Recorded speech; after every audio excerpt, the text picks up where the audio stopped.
Սևակ Հակոբյան։ Երկու հարց ունեմ, պարոն նախագահ։ Առաջինը, ձեր իշխանության ժամանակ երբևէ ունեցել եք տարաձայնություններ վեհապարի հետ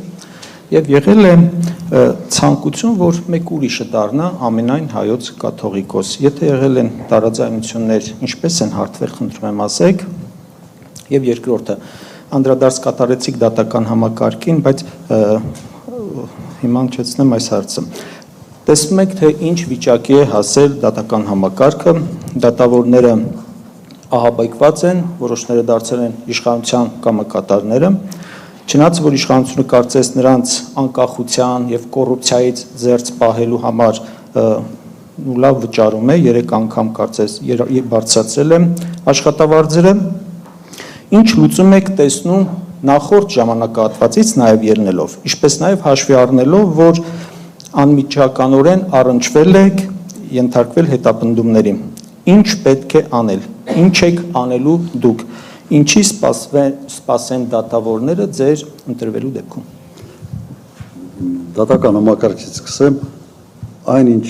ես ասացի, թե ոնց եմ տեսնում դատական համակարգի անկախության ապահովումը,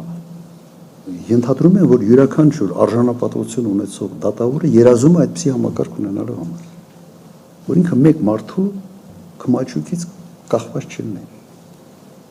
Սա իսկապես ռեալ առաջարկ է եւ համարում եմ, որ իրատեսական է եւ նաեւ մեր նախընտրական ծրագրում դա անպայման մենք ներենք առելու այդ մոտեցումը։ Չգիտեմ նույնիսկ ինչ ավելացնեմ, որովհետեւ կրկնում եմ, դատավորի համար ամենից մեծ եւ ամենից կարևոր հանգամանքը իր անկախությունն է։ Հիմա ինչ վերաբերում է վեհապարի հետ հարաբերություններին, բարբերաբար հանդիպել ենք վեհապարի հետ իմ նախագահության ժամանակ, որևէ միտք փոխել, ինչ որ մտնել պատմությունների մեջ, ոչ թե չի եղել։ Նույնիսկ եթե մեկը ինձ ասեր, որ գալու է մի պահ, որ մենք ունենալու ենք այս պատկերը, ես կասեի, հոգեկան հիվանդ է, հարց տվող է, ես կասեի հոգեկան հիվանդ է այդ մարդը։ Անիմաստ, իմ ժամանակ ամենից մեծ ծավալի եկեղեցաշինությունն է եղել Հայաստանում։ Եթե հիշում եք, դա հենց վեհապարի շնորհիվ ինքը կարողացել է եւ ֆինանսական ինչ-որ միջոցներ հայտարարել եւ բավական եկեղեցիներ կառուցվել այն ժամանակ, բարբերաբար քննարկել ենք, բայց երբեք չի եղել քննարկում, որը կարող էր փոխադարձ անվստահության ինչ-որ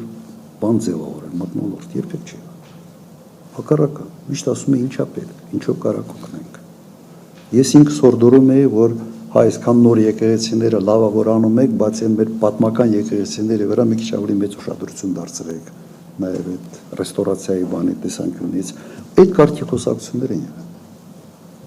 Ինձ համար մեր տարածաշրջանում փոքր երկրի համար, փոքր ժողովրդի համար ազգային ինքնությունը դա այն ցեմենտն է, որը այդ պետականությունը ամուր է պահում։ Եթե ուզում ես այդ պետականությունը քանդվի, ուրեմն ինքնությունը թույլատրու։ Սա իմ մոտ sense աքսիոմատիկ ինչ-որ բան է, էլի մոտեցում է, եւ ես այդ մոտեցում ունենալով չէի կարող ուրիշ կարգի հարաբերություններ ձևավորել եկեղեցու հետ։ Չի եղել որևէ տարածք։